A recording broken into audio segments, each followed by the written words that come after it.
Titik penjelajahan dimulai dari Danau Napabale. Jernihnya air begitu menghipnotis. Letaknya tersembunyi di antara rapatnya Bukit Karst. Ini untuk pengambilan umbut rotannya sebenarnya nggak dari bawah, jadi setengah pohon dipotong sampai atas, jadi bawah akarnya itu nggak diambil.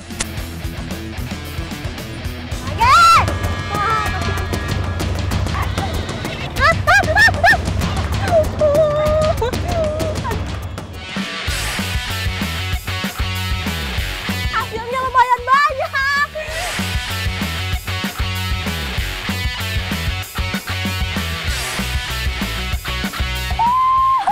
Saya dapat satu walaupun ukurannya kecil.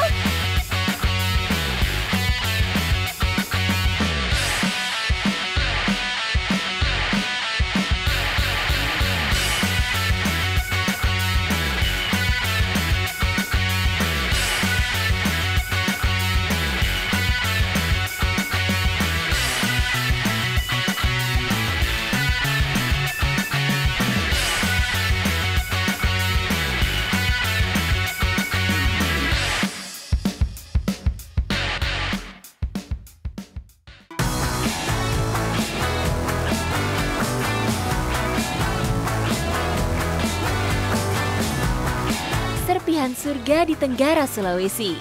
Ya, disinilah saya akan menyingkap lebih dalam eksotisme dan rangkaian kokohnya tebing karst, serta kekayaan alam lohia di Muna, Sulawesi Tenggara. Hari ini saya mau mengeksplor satu lokasi yang memang baru-baru ini ditemukan, dan kata warga di sini ini adalah Raja Ampatnya Muna. Nah, lokasinya sangat amat spesial karena kita harus melewati danau, nanti akan melewati laut, baru deh trekking, baru nyampe ke lokasi yang saya mau tuju.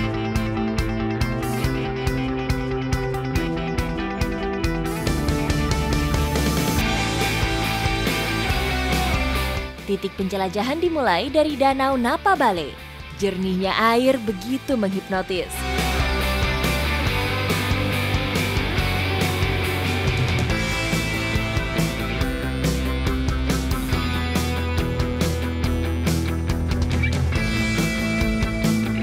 Letaknya tersembunyi di antara rapatnya Bukit Karst.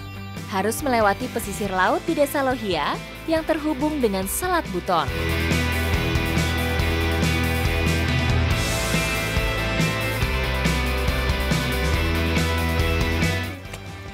Loh, turun gimana? Waduh, dalam. Nah, ini sekarang saya sudah sampai menuju tempat trekking, itu ada di sana. Kita harus melewati bukit-bukit. Tadi di perahu itu perjalanan sekitar 30 menit.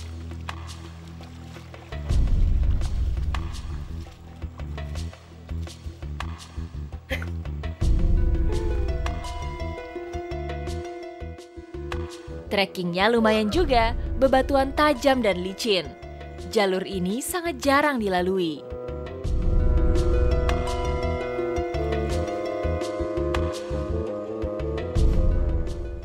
Licin, jadi harus hati-hati banget. Saya belum apa-apa udah begini, udah ngos-ngosan.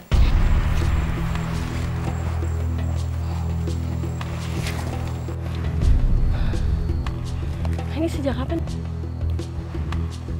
Oh kan, saya udah jelasin, ini bahaya banget.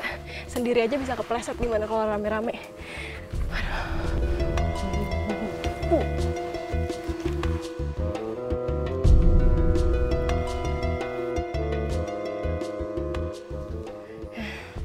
Ini kita udah mau sampai ke lokasinya. Sekitar 1 danau lagi kita sampai. Ini lihat perjuangan saya sama teman-teman saya yang lain tuh di bawah. Ini turunannya terjal banget, hampir 90 derajat. Jadi memang harus ngantri. Ini kalau bisa merosot, saya merosot nih ke bawah nih. Aduh.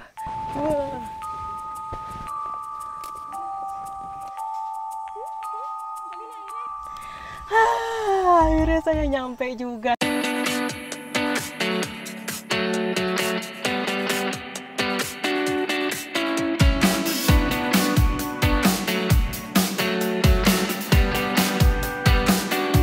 Inilah surga tersembunyi di jantung Bukit Karst, Danau Lohia, Muna, Sulawesi Tenggara. Danau ini baru ditemukan masyarakat Muna pada akhir 2016.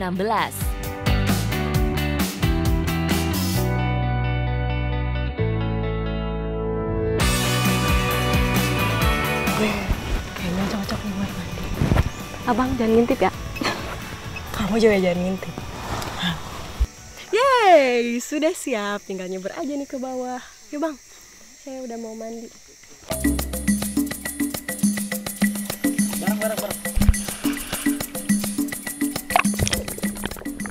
Danau Lohia menjadi habitat alami ubur-ubur.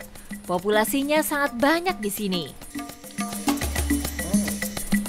Cassiopeia ornata merupakan jenis ubur-ubur yang mendominasi Danau Lohia.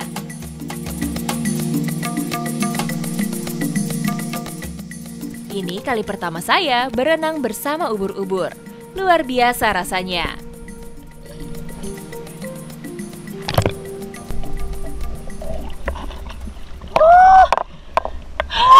Saya takjub banget ya, ubur-uburnya bener-bener banyak. Uniknya, ubur-ubur di Danau Lohia tidak menyengat. Inilah daya tariknya. Terperangkap di habitat baru, membuat jenis ubur-ubur ini berevolusi. Di dunia, ubur-ubur tanpa sengat sering disebut juga stingless jellyfish.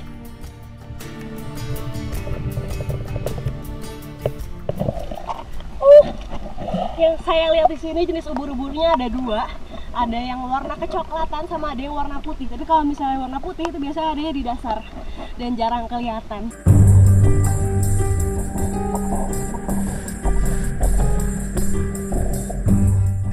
Danau air asin dulunya menjadi bagian dari laut lepas. Perubahan lempengan kulit bumi dan berbagai aktivitas geologi lainnya membuat perbukitan kars di tempat ini terangkat ke permukaan. Akibatnya, air laut banyak terpisah dan terjebak membentuk danau.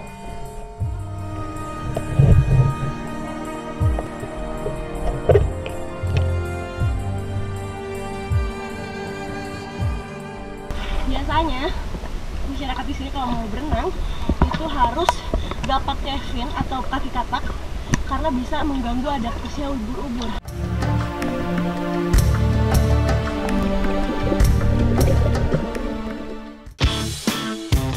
Kekayaan alam yang berpadu dengan kearifan lokal akan memberi manfaat lebih bagi masyarakat dan alam.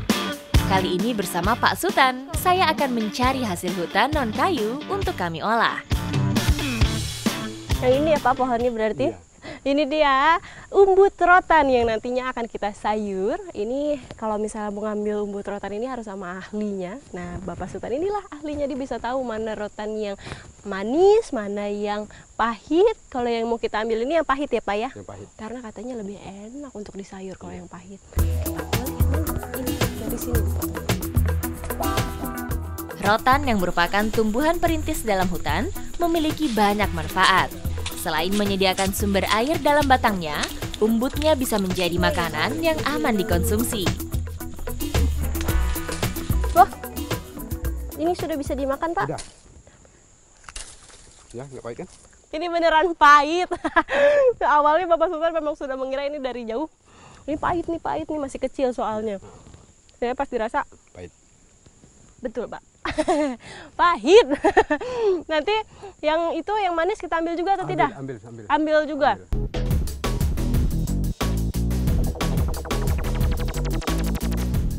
Duri yang banyak terdapat di batangnya merupakan alat pertahanan rotan dari serangan satwa seperti monyet. Iya, diambilnya berarti dari setengah pohon ke atas. Nah ini untuk pengambilan umbut rotannya sebenarnya nggak dari bawah, jadi setengah pohon dipotong sampai atas. Jadi bawah akarnya itu nggak diambil, biar tetap tumbuh.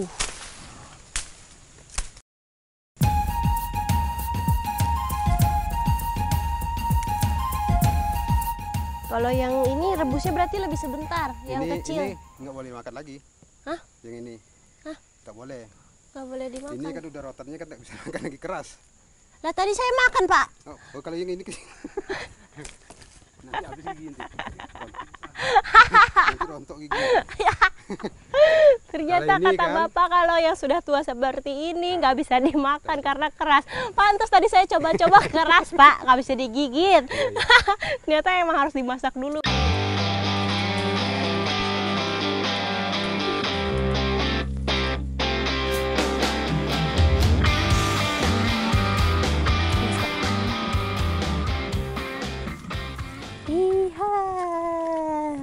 Udah berapa lama nih Pak ditinggal? Udah 2 hari. Oh 2 hari. Nah ini dia salah satu teknik masyarakat untuk menangkap ikan. Kalau di sini pakai bubu. Bapak ini udah ditinggalin 2 hari ya Pak? Ikannya banyak. Ikan apa ini Pak? Ikan baung. Baung. Ada 1, 2, 3 ekor dalam waktu 2 hari, 2 malam ditinggal. Wah, memang posisinya juga ditaruhnya di pinggir-pinggir sungai yang banyak ranting-ranting pohon karena di situ adalah tempat ikan bersembunyi. Jadi gak heran kalau dapat banyak. Biasanya bisa lebih ya Pak. Coba Pak, saya mau lihat Pak ikannya Pak. Baung adalah salah satu jenis ikan sungai favorit masyarakat Lubuk Kembang Bungo. Bahkan ikan satu ini menjadi menu wajib saat peringatan hari besar keagamaan, seperti Idul Fitri. Nah, habis ini saya mau langsung pulang ke kampung untuk masak ikan dan juga sayur umbut rotan.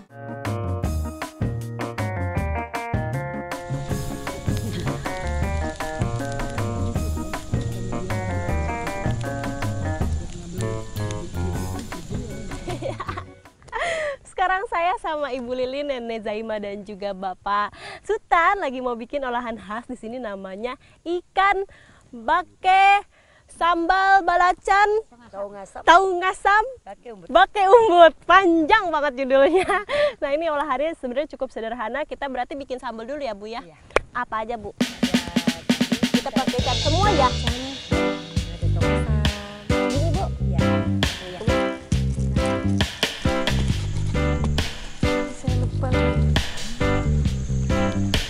Dan mau ikut bakar juga sampai nanti umbutnya pecah. Nah, ini untuk umbut rotannya hanya dibakar biasa saja. Jadi dibakarnya ini gak cukup lama ya Pak ya. Hanya menunggu kulit luar dari umbutnya nanti akan pecah terkelupas. Jadi itu tandanya dalamnya udah matang.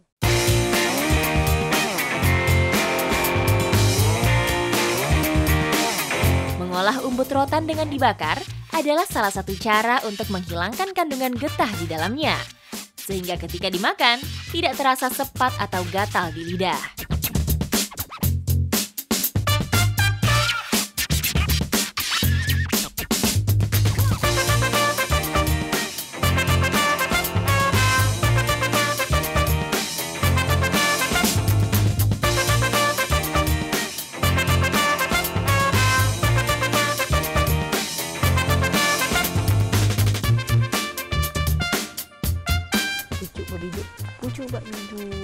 Ini ada makanan pendampingnya juga, jadi nggak hanya umbut dan ikan. Di sini ada lalapan juga yang bisa dimakan langsung, nggak usah direbus ya Bu ya. Ada tadi daun kulim. Ini tadi ada pucuk bebidu. Sama apa lagi tadi yang kecil? Tenggi bung. Tenggi bung. Ya. Tenggi bung. Harum.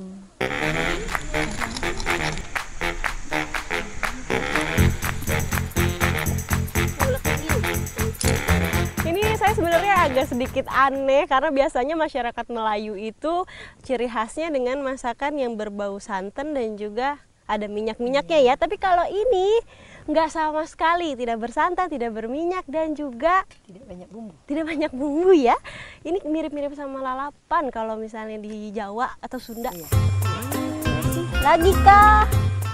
Pengolahan sederhana dengan bumbu dari alam membuat keaslian rasa masakan tetap terjaga.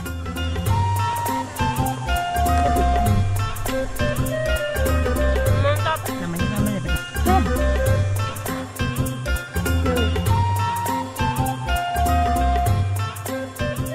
Satu yang nggak pernah ditinggalin sama masyarakat Melayu yaitu menu ikan. Pasti di mana-mana akan ada ikan. Dan ini ikan bakenya pakai sambal belacan.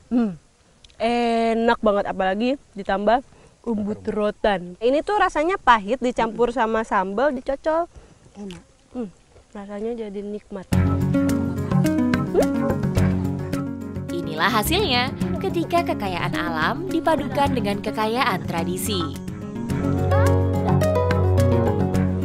Ketika alam sudah memberikan banyak sekali manfaat untuk kita, kita juga wajib dong untuk menjaga alam kita ini. Ikuti jejak saya, Jajak Petualang. Makan lagi. Kenyang kayu.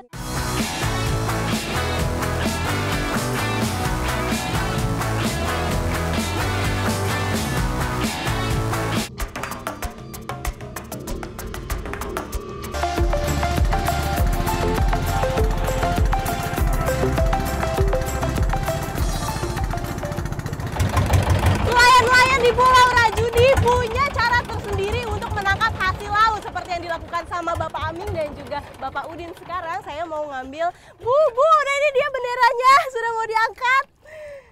Ini ya Pak ya, warna orange berarti punya Bapak? Iya. Iya. Dibandingkan dengan teknik menangkap ikan lainnya, bubu terhitung sebagai metode yang mudah.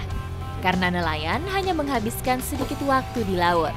Namun, dibutuhkan insting tinggi untuk mengetahui lokasi ikan bermain, agar bisa mendapat hasil yang diinginkan.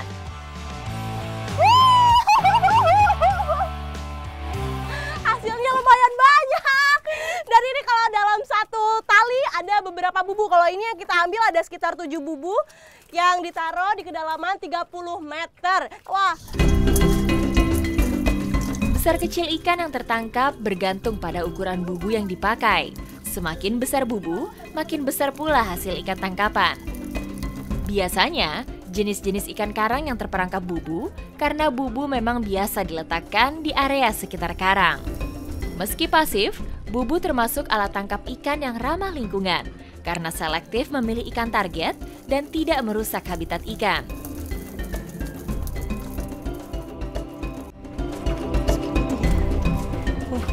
Jadi ketika bubunya sudah diangkat, ini mau langsung ditaruh dengan umpan ikan asin. Kalau di sini namanya ikan simbula. Simbula langsung ditaruh lagi dan didiamkan selama seharian penuh. Seharian penuh nanti bisa diangkat lagi supaya ikan-ikannya berkumpul di dalam dengan banyak ya Bang ya. Aroma ikan kering yang tajam akan mengundang kedatangan ikan ke dalam bubu. Bentuk bubu yang semakin menyempit ke dalam akan membuat ikan sulit untuk menemukan jalan keluar. Banyak nelayan yang menangkap ikan dengan teknik bubu ini, sehingga mereka biasanya menandai area untuk membedakan dengan bubu milik nelayan lainnya.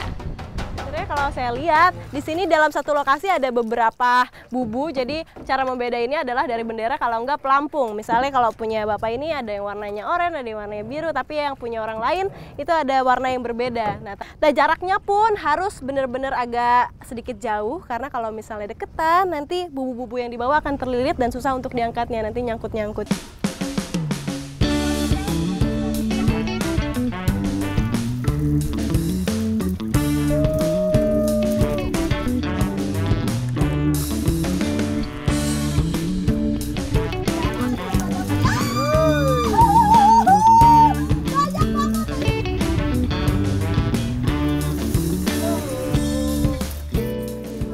Ikan-ikan segar hasil tangkapan bubu ini biasa diolah oleh ibu-ibu menjadi ikan asin kering. Sebuah teknik pengawetan ikan secara sederhana, karena hasil ikan yang melimpah setiap hari, sehingga pengasinan sangat efektif untuk mencegah ikan membusuk dengan cepat. Sebelum ikan-ikannya ini dikeringkan, sebelumnya kita harus bersihin dulu sisik-sisiknya. Nah kalau di sini unik banget pakai kerang yang sudah mati, terus kita bersihin sisik-sisiknya, lalu isi perutnya dibuang. Setelah disiangi, ikan kemudian dicuci hingga bersih dan ditaburi garam sebelum akhirnya dijemur hingga kering. Setelah dikeringkan, ikan-ikan ini menjadi lebih awet dan bisa dijual ke berbagai daerah hingga ke Nusa Tenggara Timur dengan harga jual mencapai Rp25.000 per kilogramnya. Ikan-ikannya harus dijemur, dikeringkan selama 2 hari atau seharian penuh kalau mataharinya bagus.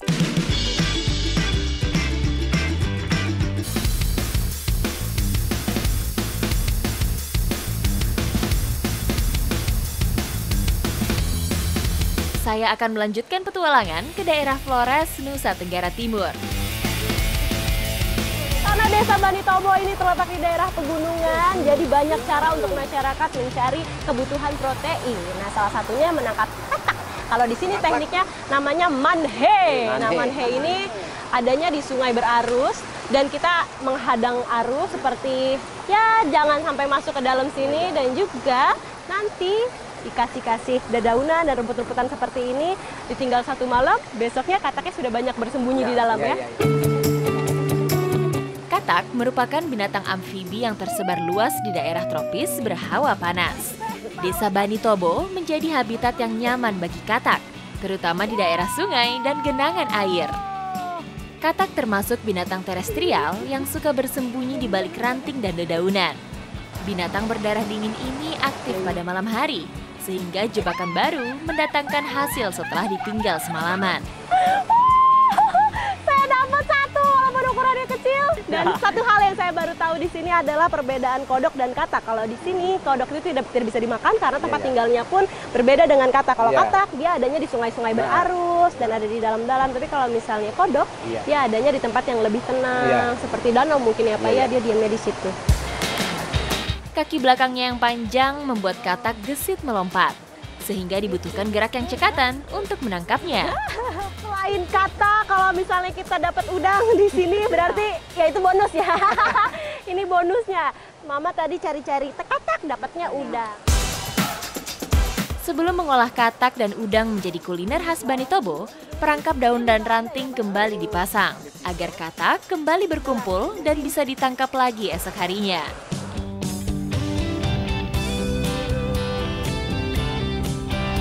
Sudah mencari katak beramai-ramai, sekarang waktunya untuk diolah. Ini saya sudah sama mama. Kalau di sini namanya ada hekek dan juga loma. Dari namanya saja sudah bikin penasaran ya. Lazimnya sajian tradisional, semua bahan dan bumbu memanfaatkan hasil dari kebun. Tak terkecuali menu yang akan saya olah kali ini. Untuk membuat loma, setelah katak dibersihkan, campur dengan kelapa parut dan seledri. Tak lupa tambahkan daun ubi sebagai sumber seratnya. Selanjutnya, masukkan dalam bambu dan bakar selama 20 menit. Untuk hekek, caranya pun tak kalah sederhana. Kelapa parut disangrai hingga kecoklatan. Kemudian masukkan katak dan tambahkan santan.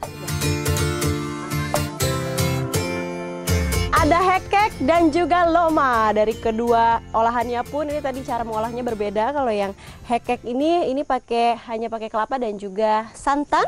Terus kalau yang ini penuh dengan sayur-sayuran. Saya jadi penasaran rasanya seperti apa.